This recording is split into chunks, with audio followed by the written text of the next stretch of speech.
మిమ్మల్ని ప్రోత్సహిస్తున్న మాట ఏంటంటే, మీ తలను తీసుకొచ్చి యేసు ప్రభు వారిని రొమ్మున ఆనుకోండి, మీకు పూర్ణ శాంతి కలిగింది. దేవునికి స్తోత్రం, హల్లెలూయా.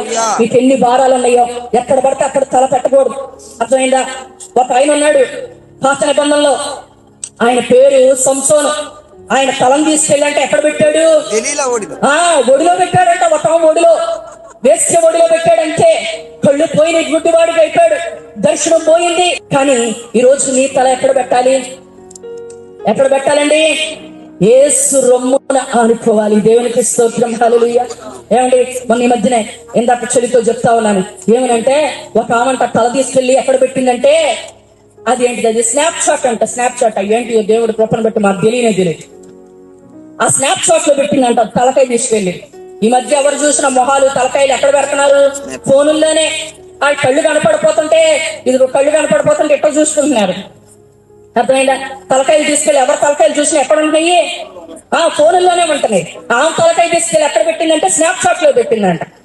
పెడితే పాపం ఒక ఆయన బాగా మెసేజ్ వస్తా ఉంది, నువ్వు లేకపోతే నేను లేను, నేను లేకపోతే నువ్వు లేవు, నువ్వు లేకపోతే భూగోళం లేదు, భూమి లేదు, భూమి తలకిందులైపోయినా ఏదైపోయినా మనిద్దరం కలవాలి అని చెప్తే, ఈ అమ్మాయి వైజాగ్ నుంచి ఎక్కడో రేపల్లంట వాడికి అక్కడికి వచ్చేసేసింది. మన ఇద్దరం కలిసి ఇక వెళ్ళిపోదాం, మన ప్రేమ అగాధము, ఇక దాన్ని మనం వెళ్ళిపోయి గంగలో దూకాలి అని ఇద్దరు కలిసి ప్రయాణమై వచ్చిన తర్వాత ఈ అమ్మాయికి తిప్పి కొడితే 16 సంవత్సరాలు, వాడికి చూస్తే 45 సంవత్సరాలు. అక్కడికి వచ్చిన తర్వాత కూడా అతనికి 2 పిల్లలు ఉంటే అంటది, అతను నన్ను ప్రేమిస్తున్నాడు కాబట్టి నేను అతను వదిలిపెట్టి ఉండను. అతను ఒకటే క్లారిటీ ఇచ్చాడు, నా భార్య నా పిల్లలు నాకు కావాలి, నువ్వు కూడా ఉంటానంటే నిన్ను నేను ప్రేమిస్తాను.